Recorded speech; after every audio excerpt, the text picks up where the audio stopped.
Hello दोस्तों, स्वागत है पॉलिटी के इस क्लास में। दोस्तों, एक नए टॉपिक पर बात कर रहे थे। राष्ट्रपति के शक्ति के बारे में बताए थे और राष्ट्रपति के शक्ति से संबंधित कई सारे पॉइंट पर हम कल बात किए थे, जिसमें से हम बताए थे कार्यपालिका शक्ति क्या होती है, विधायिका शक्ति के अंतर्गत कौन कौन से शक्ति आते हैं, क्षमतान शक्ति आज पढ़ाएंगे और इसके अलावा हम बताए थे सैन्य शक्ति भी पढ़ाए थे। और इसी राष्ट्रपति के शक्ति को आगे बढ़ाते हुए आज हम बात करेंगे राष्ट्रपति के क्षमादान की शक्ति। कौन शक्ति के बारे में हम बात करेंगे? राष्ट्रपति के क्षमादान की शक्ति के बारे में बात करेंगे। क्षमादान की शक्ति के बारे में बात करेंगे। यह क्षमादान शक्ति क्या होती है और कैसे यहाँ से एग्जाम में क्वेश्चन पूछे जाते हैं, उन सारे पॉइंट को हम बात करेंगे। आप सामान्यतः और अधिकांश विद्यार्थी आप याद करते होंगे कि राष्ट्रपति की क्षमादान जो शक्ति होती है वह अनुच्छेद 72 के द्वारा दी जाती है।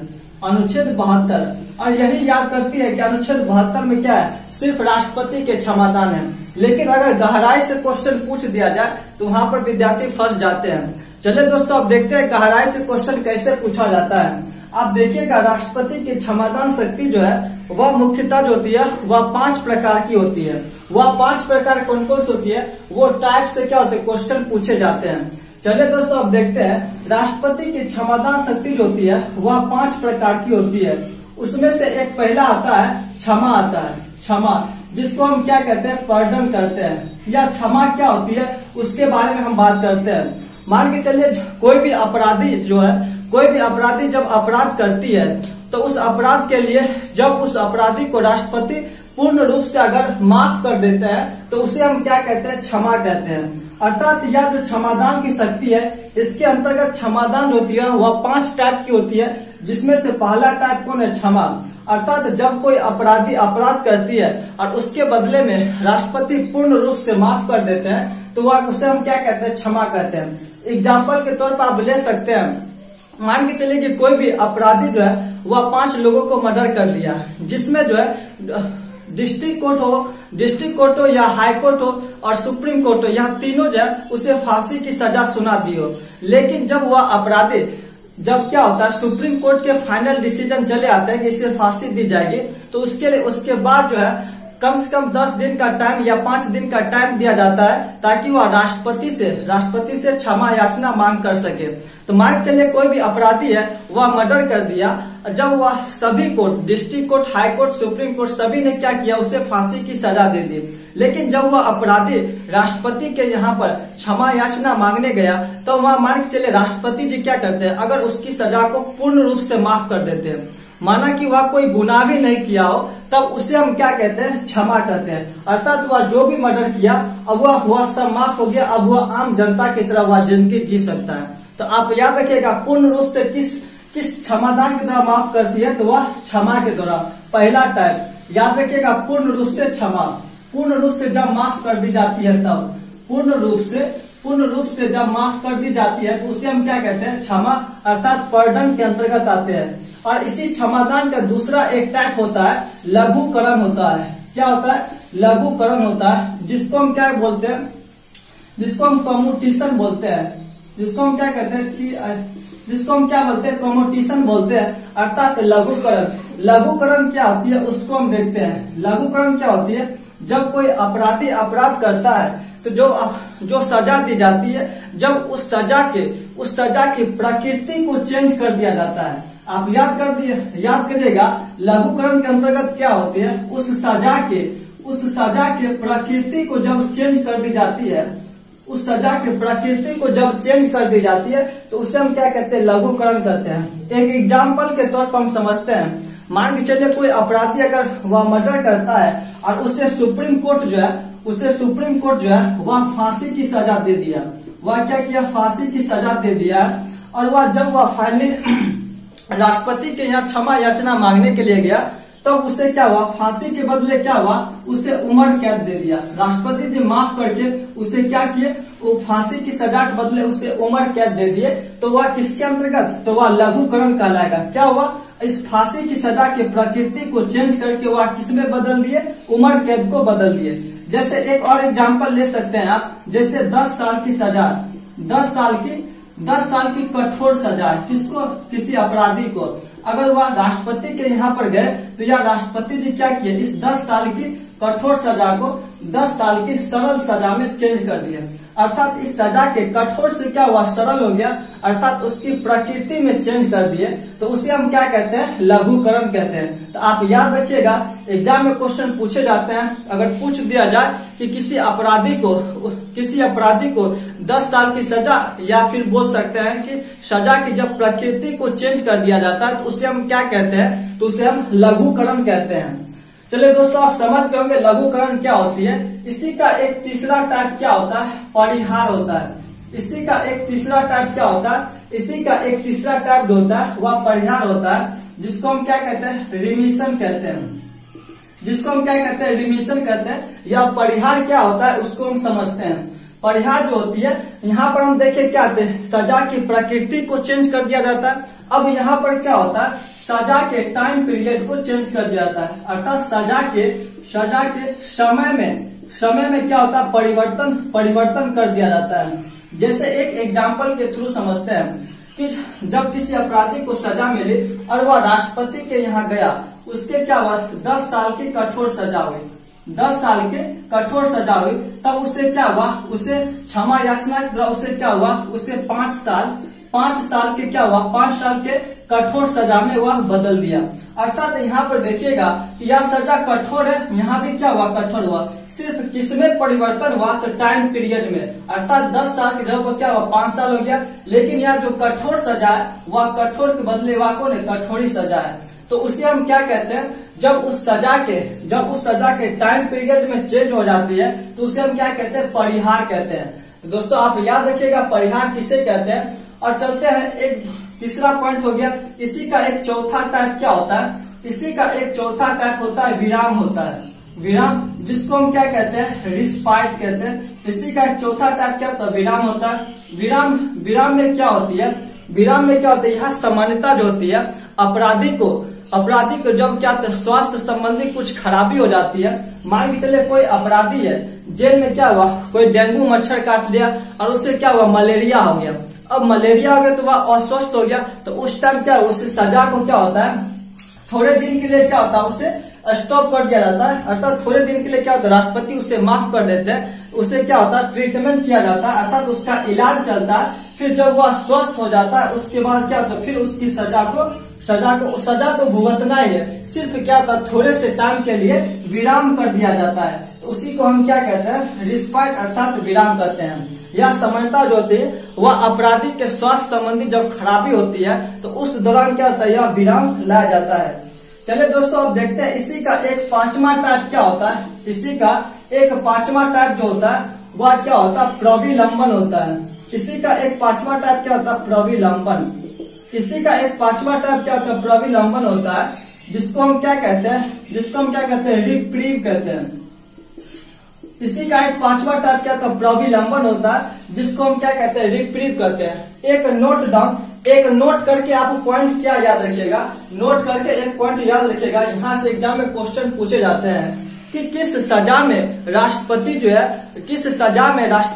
यानी किस प्रकार की सजा में राष्ट्रपति चाहकर भी परिहार का प्रयोग नहीं कर सकता। इस पॉइंट में आप इसके नीचे याद रखिएगा कि किस प्रकार की सजा में राष्ट्रपति चाहकर भी परिहार का प्रयोग नहीं कर सकता।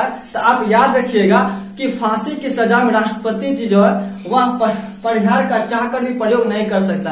अब देखिए परिहार में क्या बताया गया है कि उसके समय में परिवर्तन होगा। अर्थात यहाँ पर 10 साल है तो 5 साल कर दिया, सजा कठोर है तो कठोरी रहा, सिर्फ 10 साल से 5 साल में चेंज किया गया।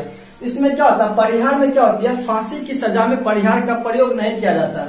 आप थोड़े से सोचिएगा कि अगर फांसी का टाइम पीरियड है, अर्थात फांसी को आधा घंटा व्यक्ति को लटकाना है, तो उसमें चेंज क्या करेगा कि आधा घंटा की जगह 20 मिनट लटकाया जाए। जब भी किसी व्यक्ति को फांसी की सजा होगी वह तो क्या होता है, वह 1 मिनट में क्या होता है, जब भी यहाँ पर फांसी दी जाती है तो गर्दन का हड्डी टूट जाती है, जिसके फलस्वरूप क्या होती है, आदमी की मृत्यु हो जाती है। तो आपको उस अपराधी को 1 मिनट लटकाए या आधा घंटा लटकाए, बात तो बराबर ही है। अर्थात उस अपराधी को तो मरना ही है। तो इसलिए क्या होती है, परिहार में क्या होती है, राष्ट्रपति चाहकर भी यहाँ पर माफ नहीं कर पाते। किसमें, तो फांसी की सजा में। आप याद रखिएगा। अब देखते हैं प्रविलंबन क्या होती है, उसको देखते हैं। प्रविलंबन क्या होती है? प्रविलंबन का अर्थ होता है थोड़े देर के लिए रोक देना, अर्थात थोड़े देर के लिए क्या होता है, रोक स्टॉप कर देना किसी भी सजा को। अर्थात यह प्रविलंबन जो होती है सामान्यतः तब लाई जाती है जब जो है फांसी की सजा दी जाती है। प्रविलंबन जो है सामान्यतः तभी लाई जाती है जब क्या होता है, फांसी की सजा होती है। वो कैसे होती है? आप मान के चलिए किसी व्यक्ति को सुप्रीम कोर्ट में क्या हुआ, जैसे 1 तारीख को सुनवाई हुई और उसे कहा दिया गया कि फांसी की अब सजा होगी, अब इस अपराधी को 7 तारीख को क्या होगा, फांसी की सजा होगी।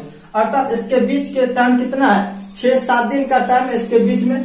और जब भी सुप्रीम कोर्ट के फाइनल डिसीजन आता है किसी को फांसी देने का, तब क्या होता है, थोड़े से टाइम पीरियड दिया जाता है, किस लिए कि राष्ट्रपति की क्षमा याचना मांगने के लिए। पता चला यहाँ पर जो है 6-7 दिन का टाइम है और पता चला कि 10 दिन के लिए राष्ट्रपति जी है जो वह विदेश दौरा पर चले गए, तो फिर यहाँ पर यह अपराधी क्षमा कैसे मांगेगा राष्ट्रपति जी से।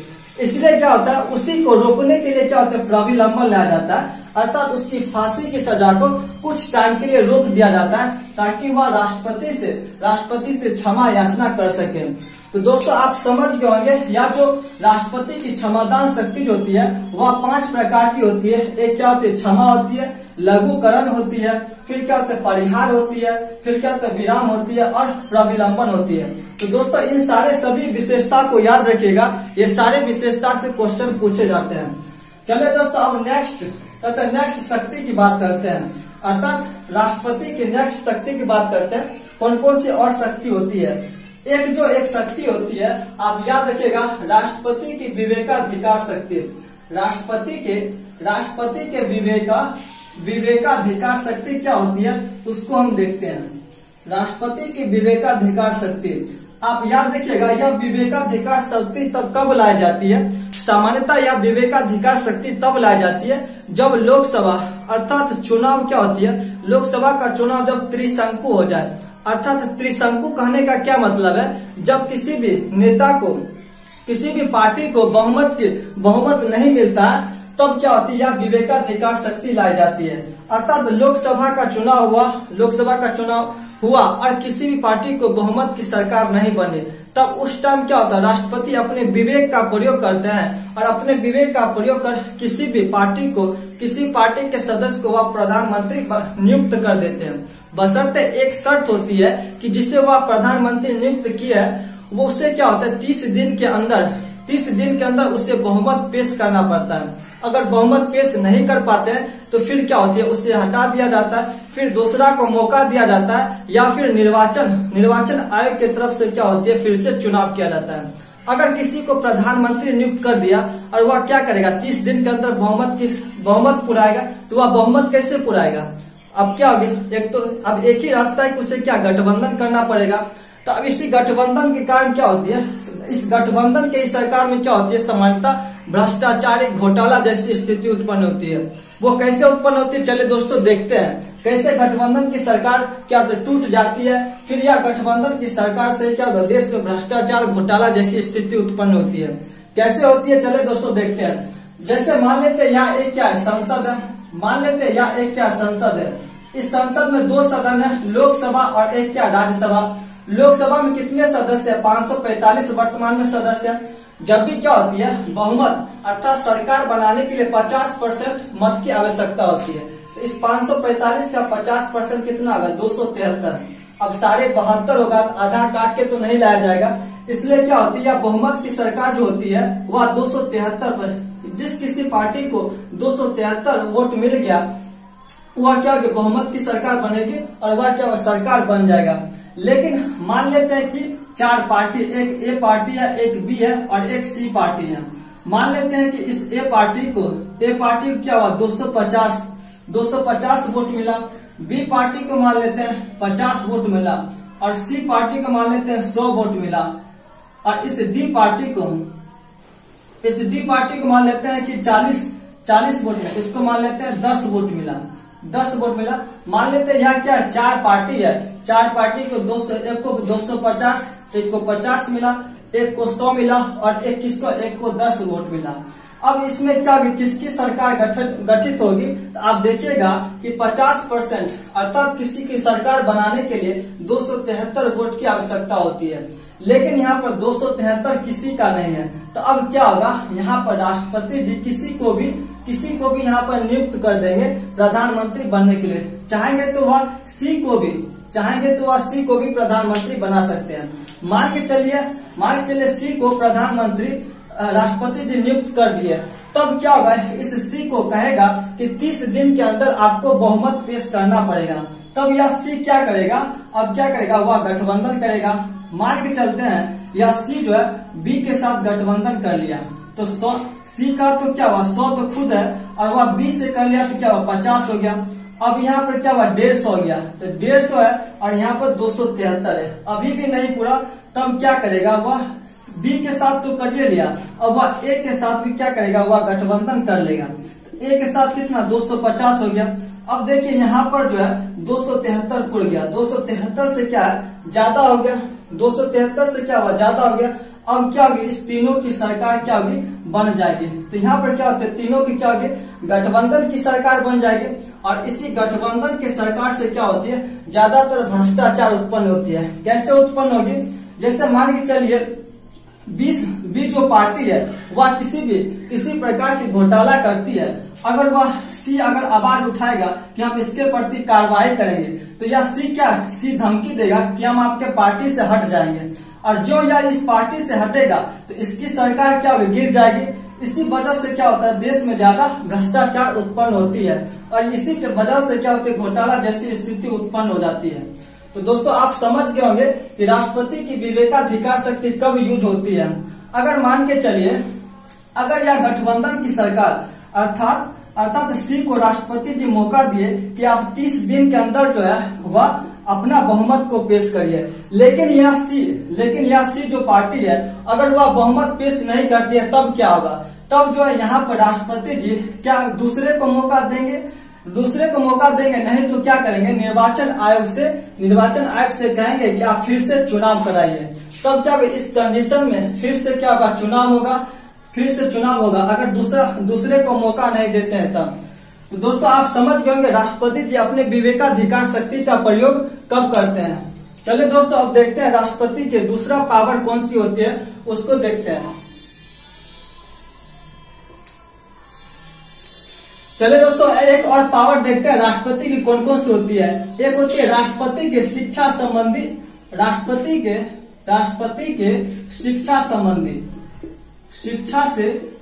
से संबंधित कौन कौन सी पावर होती है उसको देखते हैं। आप देखिएगा जितने भी सेंट्रल यूनिवर्सिटी होते हैं उसके चांसलर या उसके कुलाधिपति कौन होते हैं, तो वो राष्ट्रपति होते हैं। जितने भी सेंट्रल यूनिवर्सिटी होते हैं उसके चांसलर अर्थात कुलाधिपति कौन होते हैं, तो वह कौन होते हैं, राष्ट्रपति होते हैं। और जो यूनिवर्सिटी में बैठे रहते हैं वह कौन होते हैं, कुलपति होते हैं। तो राष्ट्रपति जी कहाँ के चांसलर होते हैं, तो सेंट्रल यूनिवर्सिटी के चांसलर होते हैं। वहीं आप देखिएगा स्टेट यूनिवर्सिटी के चांसलर कौन होते हैं, तो वह राज्यपाल होते हैं। और जब भी क्या होती है कि सेंट्रल यूनिवर्सिटी में जब भी किसी भी विद्यार्थी को गोल्ड मेडल दिया जाता है, तो वह गोल्ड मेडल कौन देते हैं, तो यही राष्ट्रपति देते हैं। अगर उसी राज्य में अगर किसी स्टेट यूनिवर्सिटी है वहां पर गोल्ड मेडल कौन देते हैं, तो वहां पर गोल्ड मेडल कौन देते हैं, तो वहां पर कौन देते हैं, राज्यपाल देते हैं। लेकिन आप देखिएगा दिल्ली यूनिवर्सिटी जो है वह भी एक प्रकार की सेंट्रल यूनिवर्सिटी है, लेकिन एक विशेष अधिनियम के तहत दिल्ली यूनिवर्सिटी के जो चांसलर होते हैं वह उपराष्ट्रपति होते हैं। आप याद रखिएगा। तो दोस्तों आप यह भी समझ गए होंगे राष्ट्रपति के शिक्षा से संबंधित अधिकार को समझ गए। यह जो टॉपिक है सिर्फ समझने वाली है। चलिए दोस्तों अब यहाँ जो हम पढ़ाए थे कि राष्ट्रपति के क्षमादान की शक्ति जो पढ़ाए थे उसमें आप देखिएगा एक गौर करने वाली बात यह है कि राष्ट्रपति के क्षमादान की शक्ति यानी कि जिस प्रकार से राष्ट्रपति की क्षमादान की शक्ति होती है ठीक उसी प्रकार के राज्यपाल की भी क्षमादान शक्ति होती है, बशर्ते राष्ट्रपति की क्षमादान शक्ति जिस प्रकार अनुच्छेद 72 में उसी प्रकार से राज्यपाल की क्षमादान शक्ति जो है वह अनुच्छेद 161 में पढ़ेंगे। सिर्फ थोड़ा सा दोनों के बीच जो है थोड़ा सा डिफरेंस है, थोड़ा सा डिफरेंस क्या है कि राज्यपाल जो होते हैं वह फांसी की सजा को वह माफ नहीं कर सकते हैं। जैसे फांसी की सजा को माफ नहीं कर सकते हैं और सैन्य न्यायालय में जो जिस किसी को फांसी दिया जाता है उसको भी माफ हुआ नहीं कर सकते हैं। ओवरऑल देखा जाए कि राज्यपाल और राष्ट्रपति के क्षमादान में डिफरेंस क्या होती है, सिर्फ एक ही चीज का डिफरेंस होता है कि वह किसी भी फांसी की सजा को वह माफ नहीं करेंगे। अर्थात फांसी की सजा को कौन माफ करेंगे, तो एकमात्र राष्ट्रपति है। तो दोस्तों आप समझ गए होंगे राष्ट्रपति की कौन कौन सी शक्ति होती है। दोस्तों इनसे संबंधित 1-2 वीडियो और आएगी, तब क्या होगी, पूर्ण रूप से राष्ट्रपति की शक्ति समाप्त हो जाएगी। चलिए दोस्तों आज का क्लास यहीं पर खत्म करते हैं, फिर मिलेंगे अगले वीडियो में। दोस्तों यह वीडियो कैसा लगा आप कमेंट करके जरूर बताइए।